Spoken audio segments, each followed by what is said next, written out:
Bonjour et bienvenue sur le plateau de Topcom.fr, le portail de la communication par ceux qui la font. Aujourd'hui, coup de projecteur sur Bronson. Le premier semestre 2019 a été fructueux pour l'agence de design puisqu'elle a séduit une dizaine de clients et elle accélère son développement sur le marché asiatique. Pour en savoir plus, nous recevons Sarah Zipper. Bonjour et merci d'avoir accepté notre invitation. Donc vous êtes Bonjour. responsable du développement, Oui, c'est ça, absolument. chez Bronson. Tout d'abord, comment définiriez-vous le cœur d'activité de votre agence? Alors, Bronson est une agence de design dont le métier historique est le packaging et le merchandising sur deux segments qui sont donc la beauté et les spiritueux. Depuis quelques années, on s'est rendu compte que le marché et les besoins des marques évoluaient et tendaient vers des dispositifs plus globaux. Donc, on a intégré une expertise activation shopper. Euh, On intervient sur des problématiques comme des lancements de marques, des repositionnements aussi de marques, des rénovations de gamme, de packaging, des éditions limitées et aussi des projets retail. Voilà. Alors, Fructis, Caritas, Evian, Mix Buffet et bien d'autres. Depuis le Ouais. début de l'année, une dizaine de clients ont décidé de vous faire confiance. Comment expliquez-vous cette réussite? Alors, je pense qu'il y a pas mal de choses qui ont permis de gagner ces budgets. Alors, tout d'abord, on a intégré à l'agence tous les différents échelons de la chaîne graphique. Donc, la création, la recherche de volume, la 3D, l'exécution, la mise au point et le prototypage en petite et grande série, ce qui est assez rare pour être souligné. En fait, ça nous permet de proposer aux marques des solutions assez complètes, all-in-one, mais on intervient aussi de manière décilotée en fonction des besoins. Ensuite, en fait, chaque équipe opérationnelle est déterminée en fonction donc, des affinités, des profils par rapport au projet et de la valeur ajoutée qu'elles vont y apporter. Et ça peut varier au sein d'une même marque.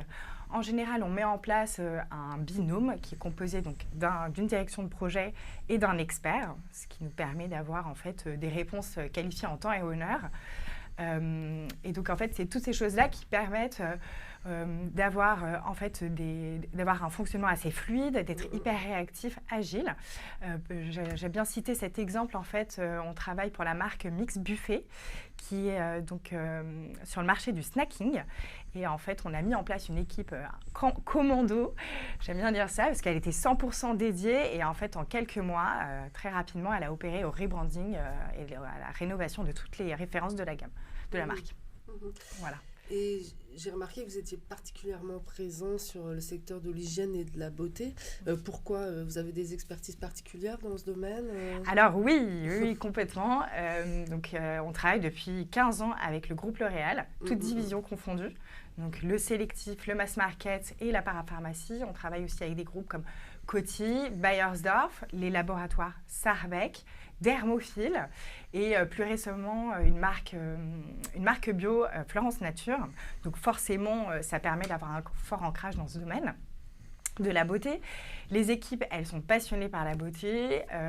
Forcément, ils connaissent tous les rouages, ils ont tous les bons automatismes en termes de création.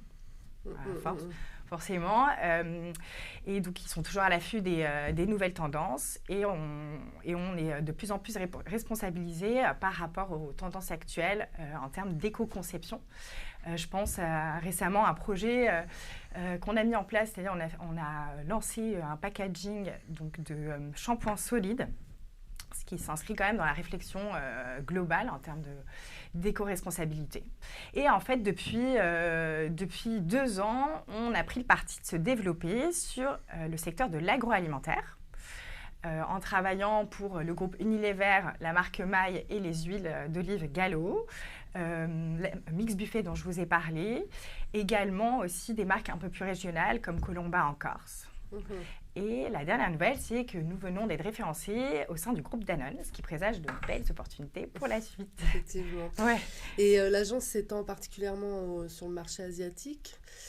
Comment se passe cette ascension?